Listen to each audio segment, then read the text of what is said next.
Thanks for tuning in and welcome back to the shop. This is our 2013 Mitsubishi Fuso FG that I'm slowly turning into an overland camper. While the build is progressing well on the inside, it's definitely been giving me a struggle up front. A couple of videos back, I think I made a pretty significant breakthrough, and that was in taking apart and cleaning the injectors. I'm pretty sure they're good to reassemble, put back together, and put back in. But before I actually do that, there's one more thing that I want to test, and that's what I'm going to start with today.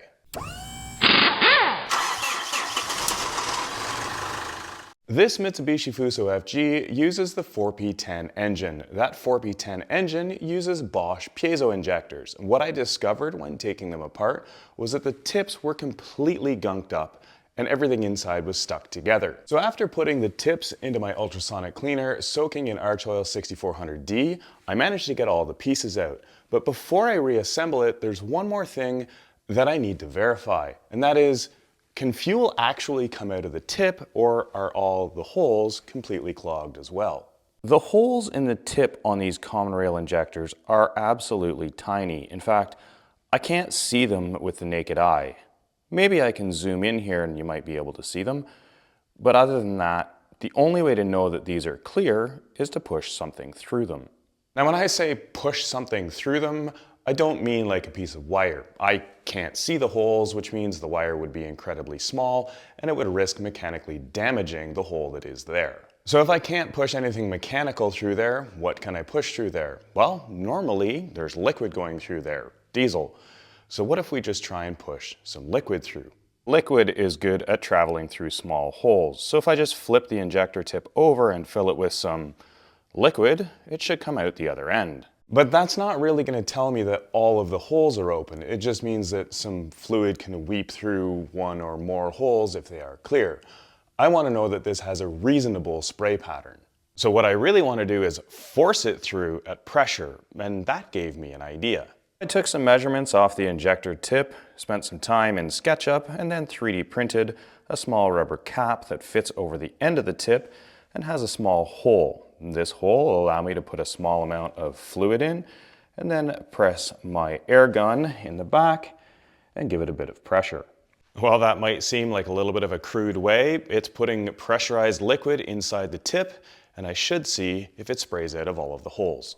So let's give it a try. Squirt a bit of PB Blaster in and then a little blast of air. I'll zoom in and slow it way down so we can actually see. It's hard to see with the naked eye, but by having the paper towel there, I can actually see the spray pattern, and we can count 1, 2, 3, 4, 5, 6 spray nozzles spraying. And clearly we now know fuel can get out of that tip. Now I don't know if there's supposed to be 6 or 8 holes there, but either way, fuel can get out of that tip. So it looks like that soak in Arch Oil AR6400D got everything out that we needed it to. That doesn't mean that I'm going to get a spray pattern like that here. Clearly this is operating at a much higher fuel pressure. I'm probably only pushing 50 psi in with my air gun. So while the tip may not be perfectly clean, I do know that it's clean enough to flow a significant amount of fuel, and when it's reassembled, it should operate. Now injector number 4 has still yet to come out, but here's what I'm thinking. If I'm able to reassemble the 3 injectors that I have out, and they're all functioning injectors, if I reinstall them, I may be able to start the engine. Now, if I can get the engine to start on 3 injectors, which I hope it would, I can do 2 things. One, I can build up some heat in the engine, which may help free up injector number 4. And if the heat doesn't help get this one out, maybe I can use the compression of either the cranking or running engine to help push it out from underneath. But before we can get to any of that, we need these injectors back together.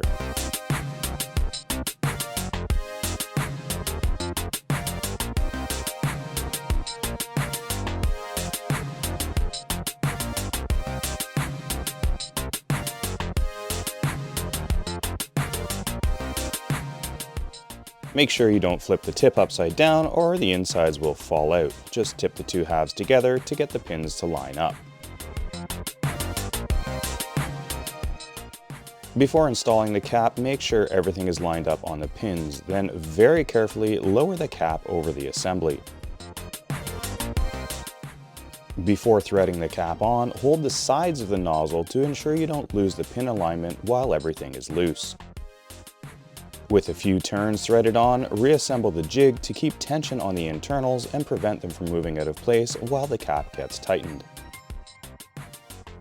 If the internals are not compressed and are able to move up, they can come off the pins and you can damage the internal pieces as you tighten the cap down.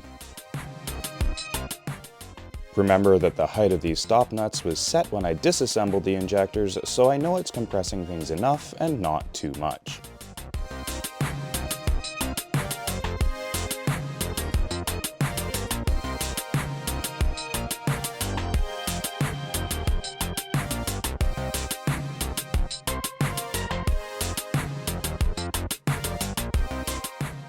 Now that things are held in place, continue threading the cap down. A wrench may be needed to get it all the way.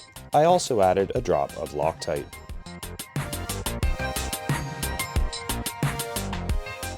Once the cap is snug, a final torque of 56 Newton meters or about 41 foot-pounds will get you back to factory spec. Now that the injectors are reassembled, I'm going to put them back in. Now you may hear a little bit of a different sound in the shop right now, and that's because I'm running my diesel heater.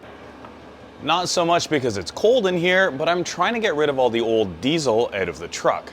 I don't know why my injectors got clogged up, but I do know that this diesel that's been in here for several years probably isn't going to help. So rather than put nice clean injectors in the engine and then send old dirty diesel through it, I'm going to drain this tank completely and start with fresh. And since the temperature in the shop is not really all that warm and this diesel heater happily burns the old diesel, it seems like a win-win situation to me. With the injectors back together, it's time to stick them back in the truck. I've had these injectors in and out so many times now, it's just second nature for me. But the key takeaways are to assemble everything loosely first and do everything you can to not let any dirt into any part of the system.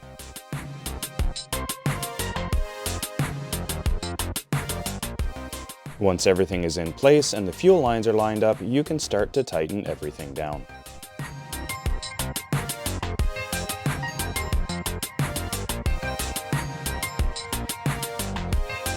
So injectors 1 to 3 are back in, and I have to say, I made a bit of a discovery.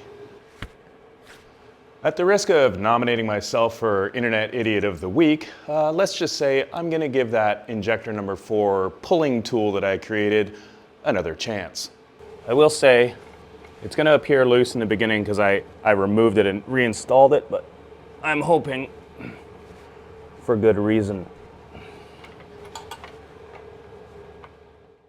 The mechanical concept works here. The screw applies tension to the injector and we let it sit over time. The execution, however, requires a few key things are done properly. Is it gonna come out this time? Maybe not. But let's just say it had no hope of being able to pull it out before. If you can figure out what I did wrong, throw a comment down below. I'm stuck in a bit of a holding pattern now. I want to give injector number 4 a bit more of a chance to come out, now that the puller can work properly. And I don't have enough storage and I haven't burned enough fuel to empty out the tank completely, clean it out, and start with fresh diesel. Now, while I've made pretty good progress and got the injectors back together and in, I'm not at a place where I can try starting the engine yet. But that said, I hope this video was useful, even if it was just to see how the injectors go back together. Don't forget to hit like, subscribe if you haven't already, share the video if you think it'll help someone, check the links in the video description, but most importantly, thanks for watching, and we'll see you next time. That was really dumb.